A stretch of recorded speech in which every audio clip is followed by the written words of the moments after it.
This Soonerscoop.com video is streaming in crystal clear 4K resolution on YouTube thanks to Enjoy Vision in Oklahoma City. From the big plays to life's everyday moments, see it all in sharp focus with LASIK at Enjoy Vision. Enjoy Vision. This is where Sooner Scoop LASIK. Hello and welcome back. Eddie Radosevich, George Stoya here. A Monday, June 30th, the final day of June. If you were out there watching, 4th of July weekend coming up, one of the better weekends of the year. Would you? Yes or yes? Yes. It's the best weekend of the year. My favorite holidays are Thanksgiving, one. I love Thanksgiving.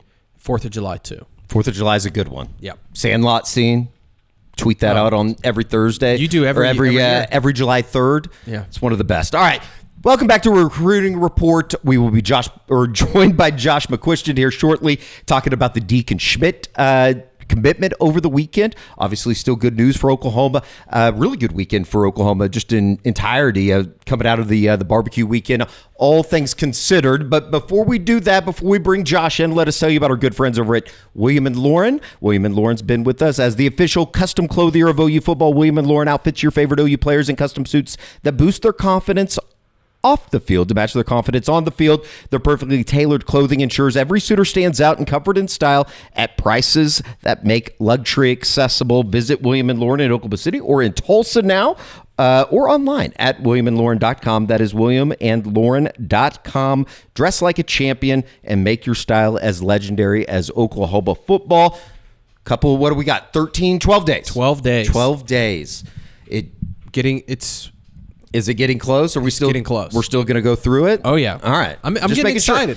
Making sure, because I do have a golf tournament that weekend that I was supposed to play in, and I had to tell them today that I won't be able to make it on Saturday the 12th. Yeah, big day. You got to be there. I'm just making sure that You're we're the still videographer. I'm just making sure that we're still online to have the wedding, because if I showed up and there was no wedding and I was missing my golf date, oh yeah, there'll be a wedding. There would be words exchanged. And I'll look great because I'll be in my William & Lauren suit. Very good. Thank you to William & Lauren. All right, let's bring in Josh McQuistion from Houston HQ. Josh, how are we? Happy Monday to you as we enter July. I would consider you to be a big 4th of July guy. Yeah, absolutely. Now, I am, guys, are you strict, hamburger, hot dog guys on the 4th, or are you allowing some variance in there? I could allow some variance, but I do appreciate the grill on a 4th of July weekend, unless you got the big green egg and maybe you're making a brisket, maybe a pork shoulder. Like smoking something. Yeah. I think if you're bringing something in off of a grill or I guess a green egg or whatever you want to call it, if you're cooking outside, that's what the 4th of July should be about. Yes, 100%. Yeah, I'm kind of a ribs guy. Yes. That's kind of my go. But absolutely. Smoking, absolutely. I'm with you. Meat needs to be on some sort of grill. 100%. I would agree with that. Oklahoma's been smoking on the recruiting trail here as of late. They pick up an offensive line commitment over the weekend.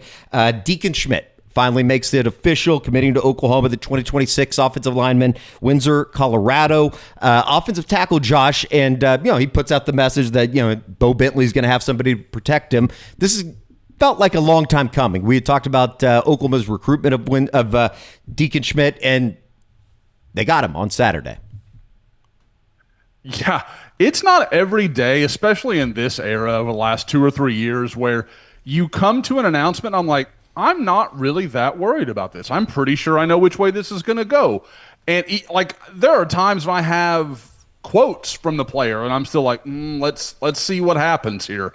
But with Deacon, you talk to sources at Colorado, you talk to sources at Alabama, and it was kind of like, yeah, I think it's Oklahoma. It was pretty unanimous in everybody you talked to, and there was no they're trying to, if this falls through, then maybe they pivot to Deacon or whatever. It was very clear.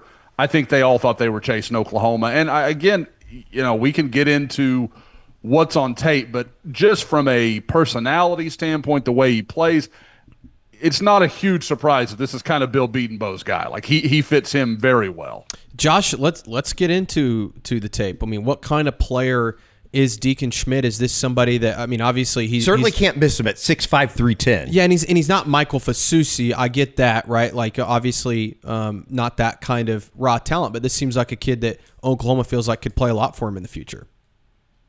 Yeah, if you were going to draw it up, and obviously it's more complicated than this, but you'd say Michael Fasusi's your left tackle, Deacon Schmidt's at the right side, because he is that kind of guy.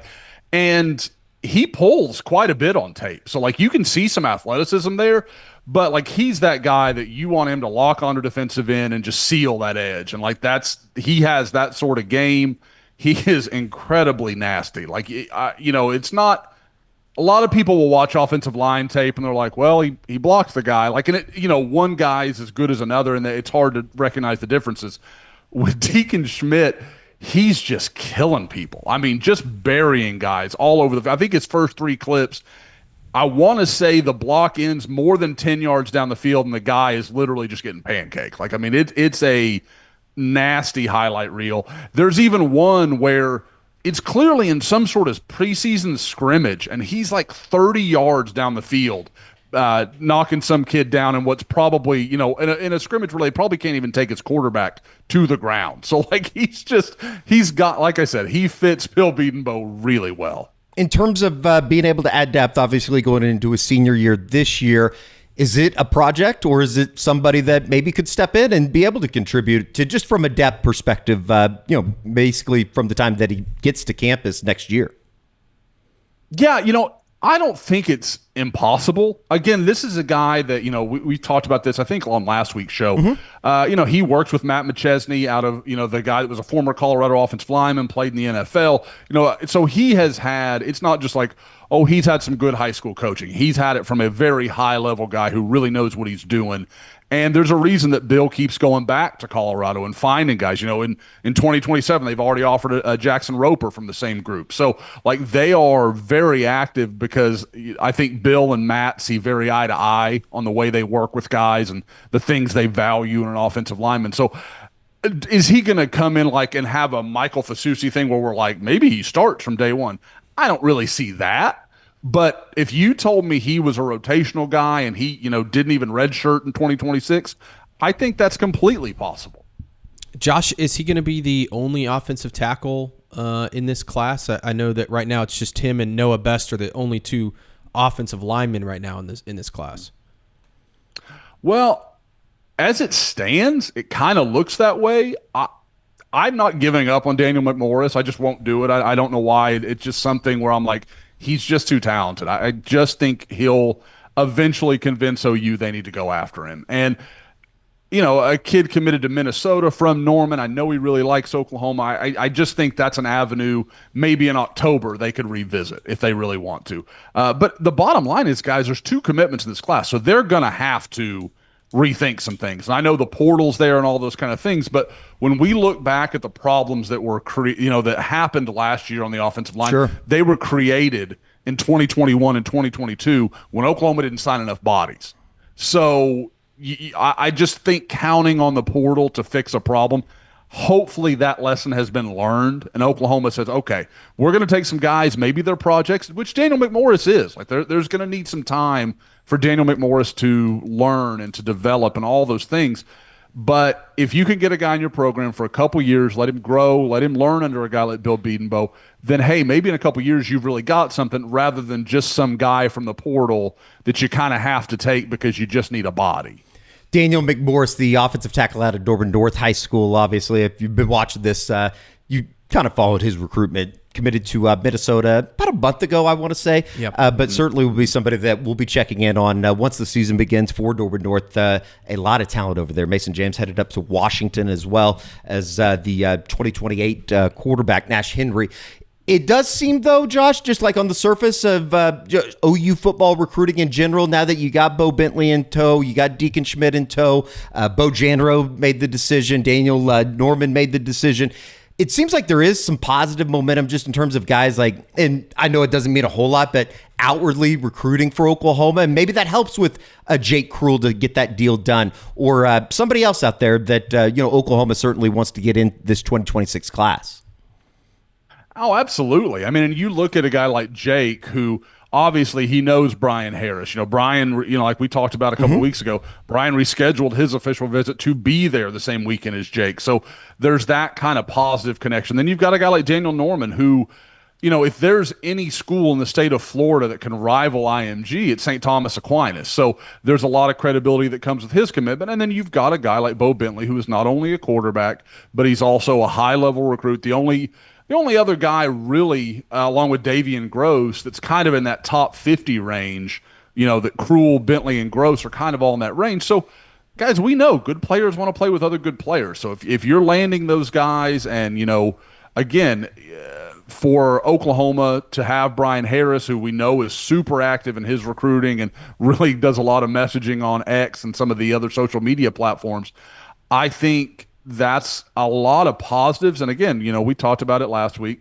Steve Wiltfong has got a prediction in for Jake Cruel. I think that's a pretty good choice. That's definitely what I would do now if I had to make a choice. I think there's probably still a few twists and turns that I'm just not quite ready to pull the trigger on. But I like what Oklahoma's doing here. I think there is a chance to close strong. Now, what's going to be really interesting is wide receiver, defensive tackle, offensive line. They've missed on some guys. Yeah. They haven't landed everybody they wanted to. How do they pivot? Are they going to double back to some names we know? Are they going to unearth some guys? It's Jim Nagy and his staff. Do they have some names kind of at the ready to say, hey, Bill, hey, Todd Bates, whoever it is, take a look at this guy. We kind of think he's interesting. So you're going to have some of those conversations. And I think maybe people will panic because there may not be a ton of offers just go out over the next month or so because there's nothing new. There's no new information being accrued. As you get a couple weeks into the season, you can see some senior tape, then maybe you start to see the wheels turn a little bit. Well, let's talk about it because wide receiver, that was kind of that next position. We got through the carousel that was a quarterback situation in 2026. That finally got decided, obviously, with Bo Bentley committing. Wide receiver, though, becomes interesting. I know that we've talked about it. The names that were out there, they've kind of dwindled down now. You had Jaden Pettit commit over the weekend to Wisconsin. You had Dallas Dickerson commit last week to Kentucky. Both those guys off the board now. Looking at Davion Gross, the guy that you had just mentioned out of Frisco Lone Star, a school that has been kind of familiar with Oklahoma, obviously sending Marvin Mims as well as Ryder Mix that's in that 2026 class. Jordan Clay, a player out of James Madison down in San Antonio, one of the finest cities in the world, in my opinion.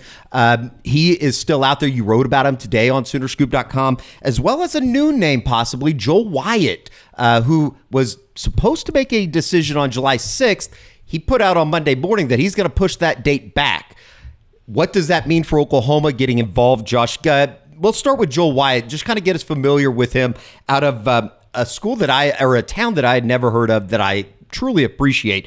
Belt Buckle, Tennessee, the Webb School, which is just an awesome city. I didn't know that was a town in Tennessee. But Joel Wyatt, what do we know about him? Yeah, this is a guy that, I won't pretend he's really been on my radar until he went to the Rivals 5-Star Challenge last week and really dominated. I believe took home an award. It might have been the wide receiver MVP, but I know he took home an award. And I know the reason I kind of specify that is because some people actually like him at linebacker. I mean, which gives you an idea. He's listed at 6'4", 196. This is a big kid. So he fits what we've talked about, where Oklahoma wants to get bigger. They want to get more physical on the outside and kind of match up with some of these, these SEC defenses that we know are pretty handsy, pretty physical on the outside. They want receivers that can stand up to those kind of things. And this guy fits. Now, what's really interesting is for him, Oklahoma is his most recent offer. This is a kid that I think everybody expects to stay in state, go to Tennessee. And I don't know that the math really changes, but it does make you wonder, is Oklahoma going to try to get him out, for kind of here maybe at the end of the summer. Maybe they do something, the Sooners Under the Stars event that they do every summer. Maybe it's something like that. Maybe they can talk him into coming out for an official visit for the Michigan game. Something along those lines. It seems possible because what's interesting is as you lose some of these other guys, some of these other frontline type of receivers, you miss out on Jaden Pettit. You miss out on Craig Dandridge, Dallas Dickerson, some of these numbers that you had accumulated, okay, we're going to spend this here. Well, you can, you're going to have to take a flyer maybe on somebody who's a little more lowly ranked, not as well known. Maybe you can save a little money there and push it towards a guy like Joel Wyatt and say, hey, we've got this in NIL. Would you be interested in this kind of thing? Because in a recruitment like this, it's not going to be about relationships and some of those things. You can build those, but we know OU starting from behind. So I think that's going to be kind of a tricky line for them to walk. But at the same time, this is a super talented kid. And like I said, kind of started it's hard to ignore that he goes to the 5-star, does really well, and I believe the next day picks up an Oklahoma offer. Josh, what about Davian Gross and Jordan Clay? Where are they at in their decisions? With Davian Gross, it was kind of interesting because I want to say it was Hayes Fawcett, our guide on 3, that had tweeted out, some kind of list of Baylor, Florida, and Oklahoma as kind of basically Davian Gross's final 3 without saying exactly that. And Davian, quote tweets it and like, well, don't forget Houston. Well, so you kind of wonder, like, maybe that's meaningful. And I checked around, and I don't know. Like, my impression is not that Houston is that involved. I don't know if that's trying to appease a coaching, a friend that he's got in the coaching ranks, or it could be any of a lot of things. I don't fully know that answer, but I think this comes down to OU and Baylor. I don't think he's going to go that far from home to go to Florida, although I think Florida's done a really good job with him. I think it'll come down to OU and Baylor. I kind of think it's going to be Oklahoma. That's what I've got predicted right now. I don't have the way I just said that's going to be confusing. I don't have a prediction on 3, but that's the way I would expect this to go. But with Jordan Clay, I think it's kind of the flip. I think it's OU and Baylor, and I kind of think Baylor's going to be the choice. I think they've just done such a good job with his family. I think there's a lot of comfort there. We've talked. I mean, I feel like I say the same things each time about Jordan Clay, but I just don't think it's changed. I talked to some people that told me he really loved the OU visit, but the impression was if push came to shove, Baylor probably still led. So we'll see. Maybe Oklahoma can still turn that tide, but they don't have terribly long. I mean, Jordan Clay set to go on July 11th, so a little over a week, 10 days here from where we currently record. So I can't rule it out, but my guess is it's going to be an OU Baylor kind of split on these two. Defensive tackle, kind of the same situation. There was a lot of names. There was abundance of names, and now they're starting to dwindle down, and it kind of coincides with 2 conversations we can have. 1, what's happening with the OU and defensive tackles right now. 2, in-state recruiting. I think that, Taj Overton commits over the weekend to Oklahoma State. That certainly caught a lot of headlines here in the Suitor State with Oklahoma losing out. We talked about this with Taj Overton coming out of his official visit the barbecue weekend. It seemed like things were moving in a different direction for Oklahoma and Taj Overton. Obviously, that came to fruition on Friday when he committed to Oklahoma State.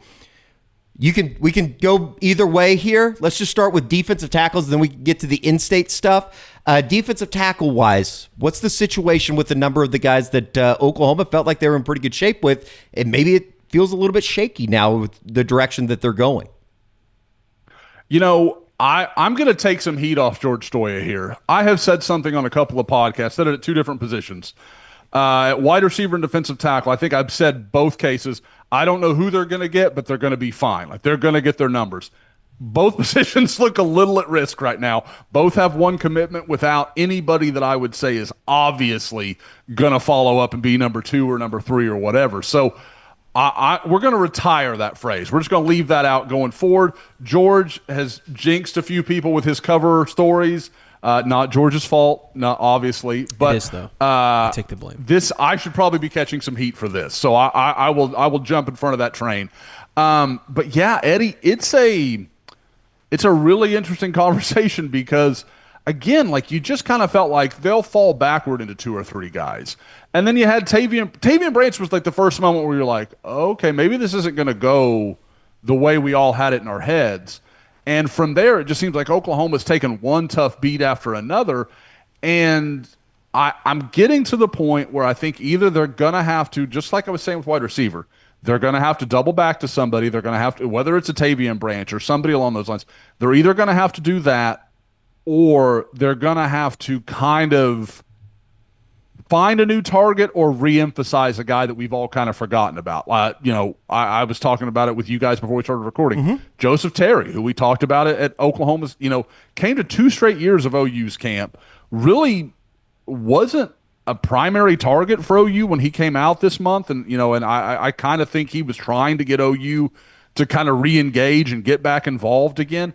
Obviously, it changed his body type a lot, but with the where he was at, probably north of 300 pounds, I mean, like, he just changed his body entirely.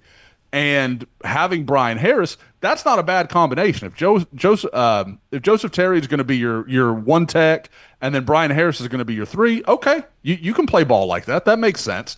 So they're just going to have to decide, is that what they want to do? Because again, Joseph Terry, with where he is, if they believe in his talent, he's a guy they could get and maybe, okay, we've used this, now we can take some of this NIL and we can put it towards Joel Wyatt at receiver, or we can do something different here where you can manage your funds a little bit. Or do you go back in and say, no, we've got to get Tavian Branch, or we've got to go get somebody else? You don't know. But, guys like Elijah Golden, Teron Richardson, they're still out there. They're not trending towards Oklahoma based on the things I'm hearing. So we'll have to see. Teron's the guy I would keep an eye on. I still feel like maybe there's some room, something could happen there. But I think Elijah Golden's going to Notre Dame. So OU's going to have to sit down and probably make some tough decisions at a couple of positions here. Josh, going back to the Oklahoma conversation, recruiting in the state, what are the chances OU doesn't have a single commit in this class from the state of Oklahoma? Which is crazy to ask you that question, because if I would have said that a year ago, I mean, we were sitting here talking about Mason James, Caden Jones, Taj Overton. Like, there's several guys. What are the odds now that maybe they don't end up with anybody from the state of Oklahoma? It's pretty much 100%, George. Like, I don't think it's going to happen. Like, and I can't believe I'm saying, guys, I've been doing this since the 2001 class. It's never happened. This has never been a thing I've ever had to cover. I want to say the fewest in any year I can remember is 2 or 3. Like, I mean, it's never even just been down to 1. So this is a wild thing. And again, I don't think it was OU's plan. I think it's kind of the way it's played out. OSU has stepped up and kind of gotten more serious in state. And some of the guys that would kind of, OU would just kind of take through the years and kind of see what would play out. Those guys aren't there right now. I mean, the Taj Overtons, the Caden Jones, the guys that Oklahoma liked but maybe wasn't ever going to push really hard for, those guys aren't there. And now you've got a situation with Braden Presley, who's going to decide later this week on July 3rd. I just don't think he's going to Oklahoma. I think Oklahoma has a really good shot at Jacob Eberhardt. And I think when that happens, I think they're out of room at safety. Like, and I know Braden's going to announce before Jacob will, but I think Oklahoma feels good about Jacob Eberhardt. They don't want to do anything that's going to change, kind of that situation and where they are on their numbers in the secondary. So I think that's the way that's going to go. And guys, really, to me, the only chance that Oklahoma does get an in-state guy is either a new offer, which there's nobody on my radar that I would say, yeah, that seems like a good possibility, or they're going to have to go back after one of these guys and try to flip a commitment. It just seems it's very odd, because like it feels like, during the Lincoln Riley era, there was always be these kids. It's like, how are they passing up on these kids in state, Mm-hmm. And then this new regime came in, and it felt like we were talking a lot about, see, they're taking these in-state kids. They're making it a priority. I don't know, Josh. It just feels weird. Is it just a coincidence, though? Because I just don't want to sit here. Irony, because 2027, you expect the class to be not loaded with Oklahoma talent, but there's a very good chance you're going to get some Oklahoma guys. I think that it's also one of those things where I hate to sit here and try and spin it and be like, well, the class isn't very strong in state this year, and it's like, well, I mean, Taj Overton's a good player. They've lost out on some guys. Yeah, Mason James is a good player, and it feels like Oklahoma's moved on from those guys. I don't know. It's just a weird conversation to have, where this staff has talked a lot about being present in the state of Oklahoma, and now you're seeing them pass on players that I think one of the first things that Brent talked about at his introductory press conference was locking down the state of Oklahoma. So I don't know. It's just it's an interesting conversation that this is now happening. Ultimately, Josh, is it a problem? It's going to be bad. Like, people like Oklahoma State, others, and rightfully, are going to use it against them. Sure. Like, there's no question. Like, that will happen.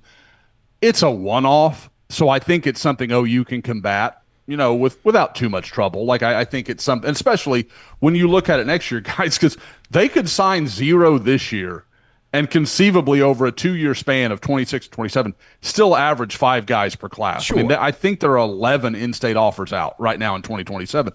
So what George is saying is right. It's too easy to just dismiss it as, oh, it's not a very good group. At the same time, that's not that far off the mark. Like, if I looked at the top several guys in the state of Oklahoma, we know Oklahoma, if they had really pushed, probably gets those guys. Yep. And B, I'm not sure any of them would be top 5 in the state in 2027. And I say that as a guy who's a huge fan. I love Mason James, guys. Like, we've talked about that a lot. Like, I really like him and think he's very good. He's a 5'10" slot wide receiver competing with Cooper Hackett, Samaj Stanford, all these guys who are prototypical type players. And that just changes the reality a little bit. So, again, we'll watch it. I'm kind of surprised more people aren't talking about this because I think it's a really interesting storyline. And not to mention, I think when you look at the what we expect that 2025 OU football team to be this season, you're going to have the Jacob Sextons, the Robert Spears Jennings, Gentry Williams, Danny Okoye. Like, there's plenty of Oklahoma talent on the roster. It is something to be talked about, though, when you look at this 2026 class, and it doesn't seem like there's going to be any Oklahomans on it. Yeah, David Stone, I guess, loosely connected back to Oklahoma. It'd be different if like one of those 3 guys that we're talking about that Oklahoma has shown interest in, like, it would be a totally different conversation. No doubt. It seems like, Josh, here as we get to, I guess, technically the beginning of July, you're entering kind of a month where there's not a whole lot just in terms of in-depth recruiting. I know there's going to be announcements here littered throughout the week. As you said, Braden Presley at the end of this week on July 3rd. Next week's going to be very active with some targets out there. But it kind of seems like we're hitting that period where guys do slow everything down. They start making decisions and ultimately getting ready for their football season, which will start at the end of this month. It is crazy, Eddie, that we're a month away from, like, camp starting. Yeah. Like, it's just not that far off. And I don't know, but you guys, that just makes me happy. But there are so many guys, following Braden Presley on July 3rd. You've got Tyler Ruxer going on July 7th. I think that's still trending pretty well for Oklahoma. Talking to some sources, I know he's got a teammate that's going to commit at the same day that is kind of between Purdue and Ole Miss. And meanwhile, Tyler Ruxer's kind of between OU and Purdue is the vibe that I kind of have. What I will say on that is I think it's interesting. He did not take an official visit to Purdue. He was going to go to Purdue, canceled that trip to go to Oklahoma. Mm-hmm. I don't know how much you want to read into that, but that seems like a good memo for Oklahoma. Now, I will say what I was told, and I've not had Tyler confirm this, but I've talked to a few people around West Virginia. He did take a midweek visit to West Virginia with his teammate about 10 days following his OU official visit. So that's kind of interesting because, with Deacon Schmidt, Deacon never took another official visit after his OU visit. And I think that probably tells you a lot of what transpired on his OU official. Right. And we know OU's policy on further visits and that kind of stuff. So I think you maybe can read between the lines a little bit there. Tyler, I kind of thought was trending the same way, and then he takes a West Virginia visit. Now, my impression is not that West Virginia is heavily involved here, but I do think it makes you wonder a little bit, like, is he locked in with OU or does he just kind of like OU?